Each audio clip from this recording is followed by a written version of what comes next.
৩০০ টাকা দৈনিক মজুরির দাবিতে আন্দোলন অব্যাহত রেখেছেন চা শ্রমিকরা। সিলেট বিমানবন্দর সড়ক এবং হবিগঞ্জে ঢাকা সিলেট মহাসড়ক অবরোধ করে বিক্ষোভ করেন তারা। পরে স্থানীয় আওয়ামী লীগ নেতাদের আশ্বাসে রাস্তা থেকে সরে যান। তবে দাবি আদায় না হওয়া পর্যন্ত কর্মসূচি চালিয়ে যাবার ঘোষণা দেন তারা।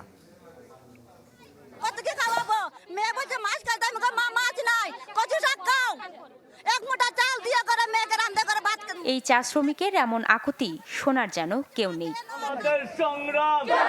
৩০০ টাকা মজুরির দাবিতে তাই টানা নবম দিনের মতো চলছে কর্মবিরতি। রোববার সিলেটের শ্রমিকরা থালাবাটি হাতে নেমে আসেন সড়কে। ঢাকা সিলেট ও মৌলভীবাজারের বিভিন্ন সড়কে চলে বিক্ষোভ। পরে অবরোধ করা হয় বিমানবন্দর সড়ক। সেখানে আওয়ামী লীগের নেতাদের আশ্বাসে রাস্তা ছেড়ে দেন চা শ্রমিকরা। আমরা ৩০০ টাকা মজুরি চাই, আমরা আর না হলে আমরা রাজপথে মরতে চাই। আমরা কি ৩০০ টাকায় কি মাছ ভাত খেতে পারবো, কি ভালো করে বাচ্চা কাচ্চাকে লেখাপড়া শেখাতে পারবো? আপনারা বলুন। আজকে আমাদের এই মজুরি জীবন মরণ সংগ্রামে পরিণত হয়েছে। হবিগঞ্জেও জোরদার ছিল আন্দোলন। মহাসড়কে জড়ো হন বিভিন্ন চা বাগানের শ্রমিকরা। পরিস্থিতি সামাল দিতে মোতায়েন করা হয় বিপুল পরিমাণ পুলিশ। যে টাকা দিয়েছে, যে মূল্য হারে টাকা দিয়েছে, এই টাকা দিয়ে আমাদের সংসার পালাতেই হবে না। চালের দাম ৬০ টাকা, আটার দাম ৫০ টাকা। আমরা বাচ্চা কাচ্চাকে রীতিমতন পড়াতে পারছি না, পেটের মধ্যে একবেলা দুইবেলা ভাত দিতে পারছি না।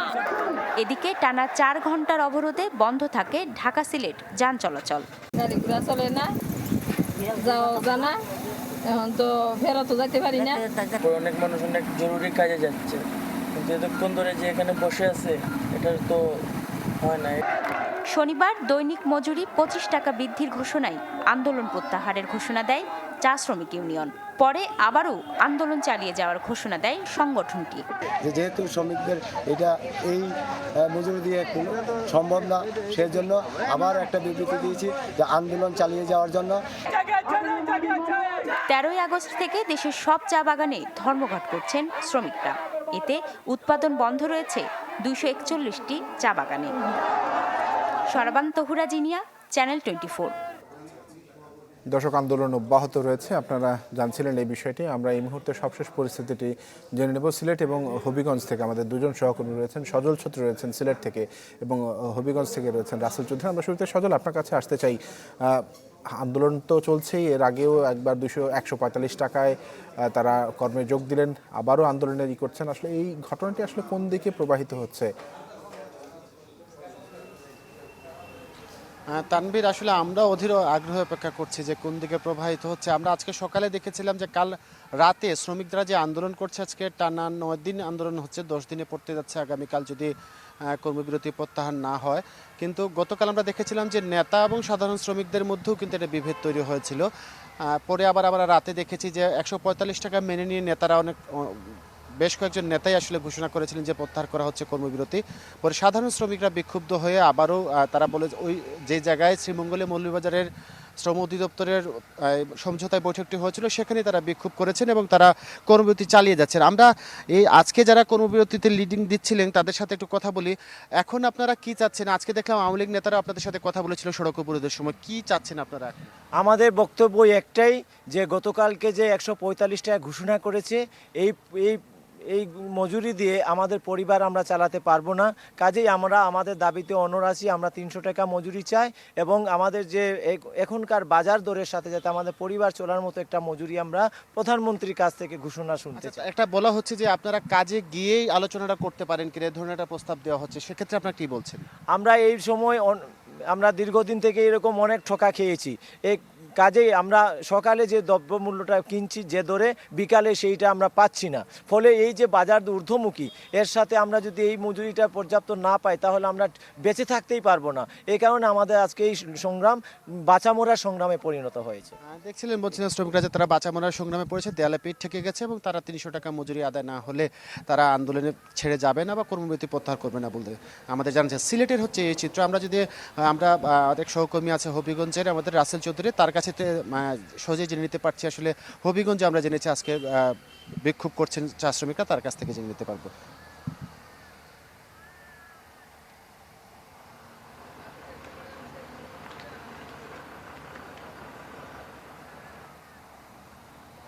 ধন্যবাদ সজল।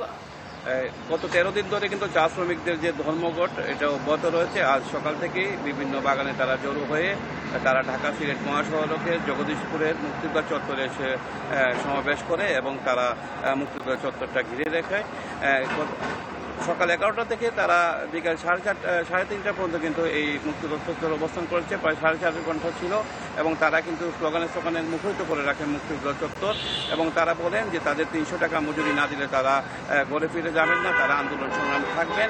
এছাড়াও তারা বলেন যে গতকালকে যে শ্রীমঙ্গলের যে চা শ্রমিক নেতৃবৃন্দের সাথে প্রশাসন যে 145 টাকা যে মজুরি নির্ধারণ করেছে তারা মানেন না। তারা বলেছেন তাদের 300 টাকা মজুরি না হলে তারা আন্দোলন সংগ্রাম চালিয়ে যাবেন। এর প্রেক্ষিতে কিন্তু তারা এই দীর্ঘক্ষণ কিন্তু তারা মহাসড়ক ছিলেন এবং 3:30টার দিকে তারা আবার বাগানে ফিরে যান। এই দীর্ঘ 4.5 ঘন্টায় কিন্তু প্রচুর যানজটের সৃষ্টি হয় এবং দুই পাশের গাড়িগুলো সারিবদ্ধভাবে দাঁড়িয়েছিল এবং 4.5 ঘন্টা যানজট নিরসন কিছুক্ষণ আগে কিন্তু যান চলাচল স্বাভাবিক হয়েছে। এছাড়াও কিন্তু চা বাগানের যারা নেতৃবৃন্দ আছেন তারা বলেছেন যে আগামী 23 তারিখ তাদের ঢাকাতে কিন্তু বৈঠক আছে মালিক শ্রমিক এবং মন্ত্রণালয়ের সাথে। এই বৈঠক যদি এই বৈঠকে যদি সফল না হয় বা এটা যদি তাদের ন্যায্য অধিকার যদি বাস্তবায়িত না হয় তাহলে এই 2 দিন পরেই তারা কিন্তু আলটিমেটাম দিয়েছেন। তারা আলটিমেটাম দিয়েছেন যে 2 দিনে 23 তারিখের ভিতরে সমাধান না হয় আবারও 24 তারিখ থেকে তারা আবার ঢাকা সিলেট মহাসড়কে অবস্থান ধর্মঘট পালন করবে এবং 7 দিনব্যাপী তারা অবস্থান করবেন এবং তারা জানিয়েছেন যে তাদের ন্যায্য মজুরি 300 টাকা তাদের দিতেই হবে, 145 টাকা তারা মানেন না। তানভীর। জি, ধন্যবাদ আপনাকে আমাদের সঙ্গে যুক্ত হওয়ার জন্য। দর্শক, আমরা সিলেট এবং হবিগঞ্জ থেকে জানছিলাম আমাদের সহকর্মীদের মাধ্যমে চা শ্রমিকদের যে আন্দোলন সেটা অব্যাহত রয়েছে এবং সেখানকার সবশেষ পরিস্থিতি আমরা জানছিলাম। পরে সংবাদটিতে যাচ্ছি। নানা আয়োজনে সারা দেশে পালিত হয়েছে ভয়াল 21শে আগস্ট। সকালে রাজশাহীর কুমারপাড়া দলীয় কার্যালয়ে নিহতদের ছবির সামনে ফুল দিয়ে শ্রদ্ধা জানায় মহানগর আওয়ামী লীগ। পরে দোয়া মাহফিল ও আলোচনা সভা অনুষ্ঠিত হয়। 21শে আগস্টের ঘটনায় জড়িতদের ফাঁসির দাবিতে চাঁপাইনবাবগঞ্জ, মাগুরা, নেত্রকোনা ও সাভারে অনুষ্ঠিত হয়েছে বিক্ষোভ মিছিল। ময়মনসিংহ নগরীর টাউন হলে অনুষ্ঠিত সমাবেশে গ্রেনেড হামলায় নিহতদের স্মরণে 1 মিনিট নীরবতা পালন করা হয়। আর ভোলা, লক্ষ্মীপুর, পাবনায় হয় কোরআন খতম ও দোয়া মাহফিল। 21 আগস্ট গ্রেনেড হামলার 18 বছর।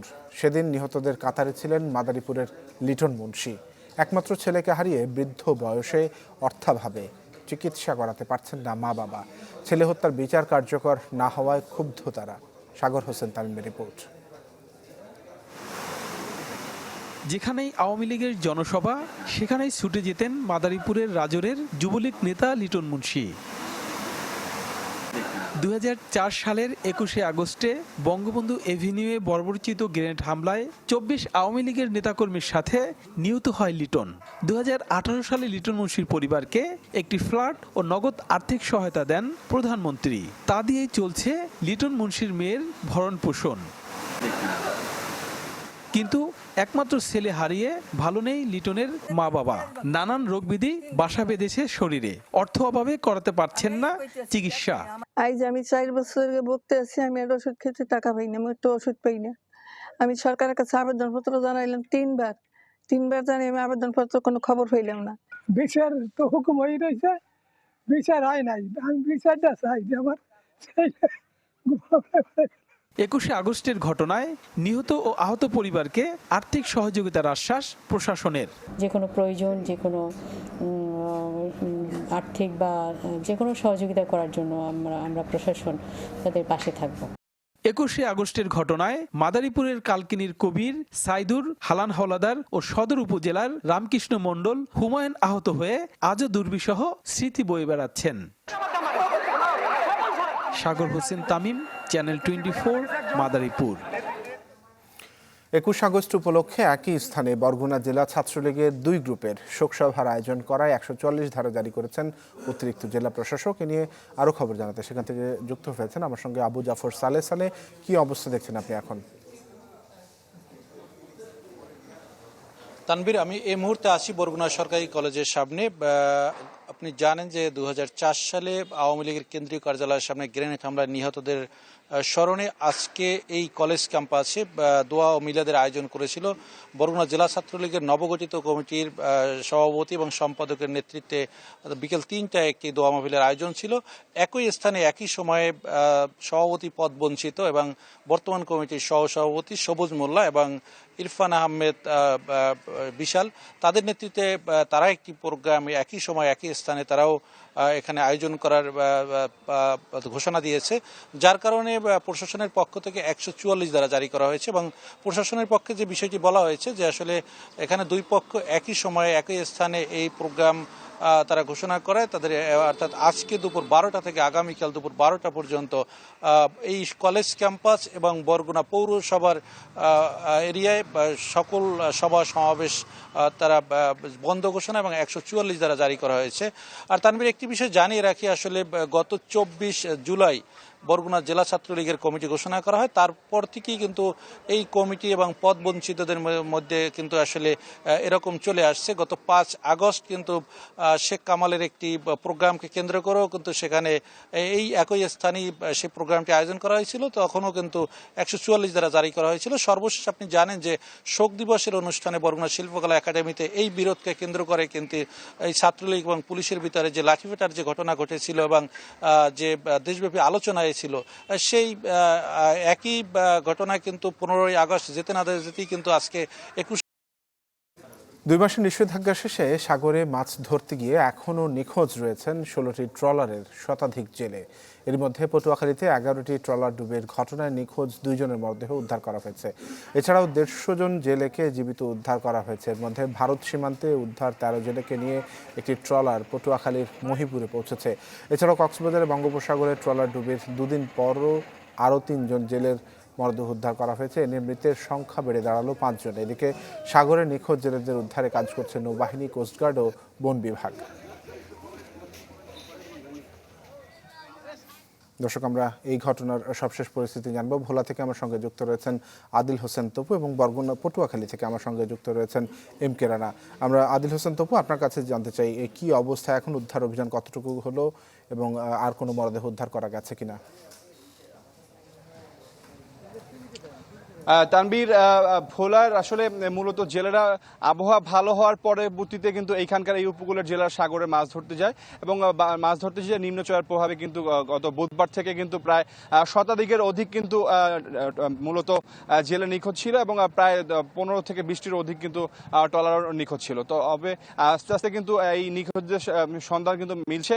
এই পর্যন্ত কিন্তু প্রায় অর্ধ শতাধিকের উপরে কিন্তু জেলে তাদের সন্ধান মিলেছে এবং এখন পর্যন্ত যদিও 70 জনের মতো নিখোঁজ রয়েছে, তবে জেলা মৎস্য কর্মকর্তা বলছেন তাদের আসলে নেটওয়ার্কের বাইরে থাকার কারণে হয়তোবা তাদের সন্ধান মিলছে না, হয়তোবা তাদের সন্ধান মিলবে। এছাড়াও এই নিখোঁজ জেলেদেরকে সন্ধান করার জন্য ইতিমধ্যেই কোস্টগার্ডের পক্ষ থেকে 5টি ইউনিট কিন্তু বিভিন্ন জায়গায় কাজ করছে, উপকূলীয় জায়গায়, এবং তার তৎপরতার কারণে কিন্তু অনেক জেলেরা কিন্তু ফিরে এসেছে। এছাড়াও কিন্তু ভোলার যেসব জেলেরা আছেন তারা কিন্তু অনেকেই কিন্তু ভারতের সীমানায় চলে গিয়েছিলেন এই বৈরী আবহাওয়া ঝড়ের কবলে পড়ে। তারাও কিন্তু আস্তে আস্তে পরিবারের সাথে সংযোগ করেছেন এবং তারা যে বেঁচে আছেন বলে তারা নিশ্চিত করেছেন। অপরদিকে ভোলার লালমোহন এবং চরপেশনের প্রায় 6টি ট্রলারের প্রায় 70 জন জেলে এখন পর্যন্ত নিখোঁজ রয়েছেন। তাদেরকে উদ্ধার করার জন্য মৎস্য বিভাগের পক্ষ থেকে প্রতিনিয়ত কোস্টগার্ডের সাথে যোগাযোগ করতেছেন বলে আমাদেরকে জানিয়েছেন। এছাড়াও কিন্তু ভোলায় আজকে কিন্তু 2 জন জেলে নিখোঁজের ঘটনা ঘটেছে। 2 জন জেলে মারা গিয়েছেন এবং পাশাপাশি গত 8ই আগস্ট কিন্তু 9 জন জেলে এখন পর্যন্ত 13 দিন ধরে নিখোঁজ রয়েছে। তো সব মিলিয়ে ভোলার পরিস্থিতি আস্তে আস্তে স্বাভাবিক হচ্ছে, যদিও জেলেদের মধ্যে একটা উৎকণ্ঠ বিরাজ করছেন যে এই আবহাওয়া আবার খারাপ হয়ে যায় কিনা। অন্যদিকে নিখোঁজদের পরিবারও কিন্তু একরকম পরিবারের স্বজনের জন্য অপেক্ষায় আছেন। তো এই ছিল আমার কাছে সর্বশেষ। এই মুহূর্তে আমরা চলে যাব পটুয়াখালীর এম কে রানার কাছে। তানভীর, পটুয়াখালীতে বৈরী আবহাওয়ার কারণে যে নিখোঁজ ট্রলারের সংখ্যা কিন্তু দিন দিন বেড়ে 16টিতে পৌঁছেছে। এখানকার মহিপুর মৎস্য ব্যবসায়ী সমিতির সাধারণ সম্পাদক রাজু আহমেদ রাজা, তিনি আমাকে যেটা জানিয়েছেন, পটুয়াখালীতে কিন্তু এখন পর্যন্ত 380 জন জেলে কিন্তু উদ্ধার হয়েছে এবং ধীরে ধীরে কিন্তু উদ্ধারের সংখ্যা বৃদ্ধি পাচ্ছে। এই কিছুক্ষণ আগেও কিন্তু এক ভুক্তভোগী যে নিখোঁজ ছিল এতদিন, তার পরিবারের পক্ষ থেকে আমাকে যেটা জানিয়েছে, তার খোঁজ পাওয়া তাকে খোঁজ পাওয়া গেছে। এছাড়া পটুয়াখালীতে নিখোঁজ এখনো জেলে 70 জন জেলে নিখোঁজ আছে। এই জেলেদের নিখোঁজ জেলেদের পরিবারের কিন্তু হতাশা মোটেই কাটছে না। অবশ্য প্রতিদিনই কিন্তু 2-5 জন করে জেলে কিন্তু খোঁজ পাওয়া যাচ্ছে। তারা ভারতীয় সীমান্তে কিন্তু অনেক সময় আটকা পড়ে যাচ্ছে। এছাড়াও সীমান্ত এলাকায় সেখান থেকে যদি পটুয়াখালী বরিশালের উদ্দেশ্যে তারা যদি ট্রলারগুলি রওনা দেয়, তখন কিন্তু সাধারণত বেশিরভাগ সমস্যার সম্মুখীন হচ্ছে কিন্তু তারা বন বিভাগের কর্মীদের দ্বারা। যারা ফিরে এসেছে তাদের একটাই বক্তব্য ছিল যে বন বিভাগের কর্মীদের সাহায্য চাওয়ার পরিপ্রেক্ষিতে তারা কিন্তু সবসময় তাদের কাছ থেকে তেল, মাছ এবং টাকা উৎকোচ হিসেবে নিয়ে থাকেন, কিন্তু তারা তাদের দিক নির্দেশনা যে কোন দিকে গেলে তারা গন্তব্যে পৌঁছতে পারবে সেটা তারা দিচ্ছেন না। তানভীর, এই ছিল আমার কাছে পটুয়াখালীর সর্বশেষ। জি, ধন্যবাদ আপনাদের দুজনকে। আদিল হোসেন তপু এবং এম কে রানা যুক্ত হয়েছিলেন পটুয়াখালী এবং ভোলা থেকে। আমরা জানছিলাম নিখোঁজ যে জেলেরা তাদের উদ্ধার অভিযানের সবশেষ খবরাখবর। পরের সংবাদটি যাচ্ছে সিরাজগঞ্জের শাহজাদপুরে আশ্রয়ন প্রকল্পের জমি পরিদর্শন করতে গিয়ে স্থানীয়দের হামলার শিকার হয়েছেন এসিল্যান্ড লিয়াকত সালমান। সকালে হালদিগড় গ্রামে প্রধানমন্ত্রীর বিশেষ বরাদ্দের আশ্রয়ন প্রকল্প নির্মাণের জন্য সরেজমিনে পরিদর্শন করতে যান উপজেলা প্রশাসন ও এসিল্যান্ড। এ সময় তাদের পথরোধ করেন স্থানীয়রা। এক পর্যায়ে তাদের উপর অতর্কিত হামলা করেন তারা। গাড়ি ভাঙচুর ও ইটপাটকেল করা হয়। এতে এসিল্যান্ড লিয়াকত সালমানের মাথা ফেটে যায়। গুরুতর অবস্থায় তাকে সদর হাসপাতালে নেওয়া হয়। সাতক্ষীরায় প্রধান শিক্ষককে বহিষ্কারের প্রতিবাদে ক্লাস বর্জন করে বিক্ষোভ করেছেন শিক্ষার্থীরা। সকালে সদর উপজেলার ধুলিহর আদর্শ মাধ্যমিক বিদ্যালয়ের শিক্ষার্থীরা আন্দোলন করে। এ সময় তারা বলেন, প্রধান শিক্ষক আব্দুল সালামের বিরুদ্ধে নিয়োগ বাণিজ্য, অর্থ আত্মসাৎ সহ নানান অনিয়মের অভিযোগ করেন স্কুল ম্যানেজিং কমিটির সভাপতি মাহবুবুর রহমান। অথচ কোনো তদন্ত ছাড়াই প্রধান শিক্ষককে বহিষ্কার করা হয়। তাই প্রধান শিক্ষককে পুনর্বহাল না করা হলে ক্লাসে যোগদান করবেন না বলে হুঁশিয়ারি দেন শিক্ষার্থীরা। সুনামগঞ্জে স্ত্রী হত্যার দায়ে 19 বছর পর স্বামীকে মৃত্যুদণ্ড দিয়েছেন আদালত। খালাস দেওয়া হয়েছে দুজনকে। দুপুরে অতিরিক্ত দায়রা জজ আদালত এই রায় দেন। মামলার বিবরণে জানা যায় 2003 সালের 17 মার্চ স্ত্রী শেফালিকে নির্যাতন করেন স্বামী আবদুল্লাহ। পরে আমগাছে ঝুলিয়ে হত্যা করেন। এদিকে জামালপুরে ছোট বোনকে হত্যার দায়ে বড় ভাইকে যাবজ্জীবন কারাদণ্ড দিয়েছেন আদালত।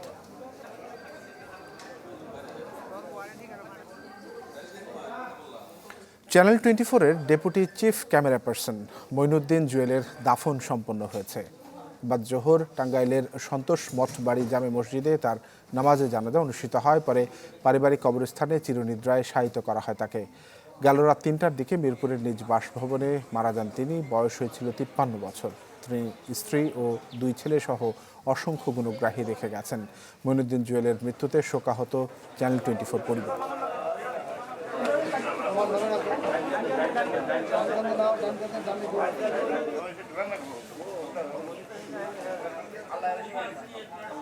দেশ 24 এই ছিল এখনকার মতো। এতক্ষণ সঙ্গে থাকবার জন্য আপনাদের সবাইকে অনেক ধন্যবাদ।